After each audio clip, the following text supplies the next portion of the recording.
இன்னைக்கு என் புஜ்ஜிமா பர்த்டே. ஆனால் அதை விட என் நண்பர்கள் தான் முக்கியம்னு உங்கள் கூட வந்தேன் பார். அரவிந்த் ஏன்டா இப்படி பண்ணா? எப்படி வேணா? அதான் வரேன்னு சொல்லி வராமல் ராம ஏமாத்துனது. கொஞ்சம் வெயிட் பண்ணு. எப்படி ராம் அரவிந்தை கொண்டுடுவான். அரவிந்தோட ஆவி யாரையாவது பிடிக்கும். அப்போ எல்லா உண்மையும் அந்த ஆவி மூலமாக தெரிஞ்சுக்கலாம். ஏய், பேய் கதை சொன்னால் எனக்கு பிடிக்கும். ஆனால் பேயை வந்து கதை சொன்னால் எனக்கு கொஞ்சம் பயந்தாண்டா. தெரியுதுல்ல? நீ தமாஸ் பண்ணாமல் நமாஸ் பண்ணு தம்பி. நானே நெட்வொர்க் வரல, நான் கடுப்பில் இருக்கேன்.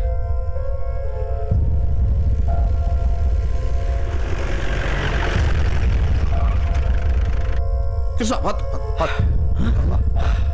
டே கிருஷ்ணா, என்னடாச்சு?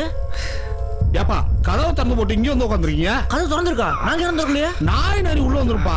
ஓ, பேயே உள்ளே போயிடுச்சு. நாய் போனானா நரி போனானா? என்னாச்சு? அடிப்பட்டு உனக்கு மாடா? உட்கார்றா. உட்கார் மச்சான். டேய், உட்கார். உனக்கு ஒன்று தெரியுமா? அரவிந்த் வந்து ராமோட லவ்வுக்கு ஹெல்ப் பண்ணுறான்னு தான் நம்ம நினச்சிட்டு இருந்தோம். ஆனால் உன் தம்பி தற்கொலை செஞ்சு சாவறதுக்கு காரணமே அரவிந்த் தான்டா. டேய், என்னடா வளர்ற? ஆமாண்டா, அரவிந்த் இப்போ தான் ராம் ஆக்ஷன் வந்து சொல்லிட்டு போனான். நிச்சயதார்த்த அன்னைக்கு ராம் லவ்க்கு ஹெல்ப் பண்ணுறேன்னு ஏமாத்திட்டு அரவிந்த் அவனை வெளில எங்கேயும் போக விடல. ராம் சூசைட் பண்ணிக்கிட்டான்டா. அரவிந்த் என்னடா தப்பு பண்ணா? நம்ம நினைச்சு தானடா பண்ணா. ராம் தற்கொலை பண்ணிக்கிட்டானா அவன் என்ன பண்ணுவான்? அவன் லவ்க்கு அவன் தான் நின்று போராடி இருக்கணும். அவன் சூசைட் பண்ணிக்கிட்டானா எல்லா பிரச்சனையும் தீர்ந்துருமா? ராம் ஒரு கோழடா. டேய், சத்தமாக சொல்லாதடா.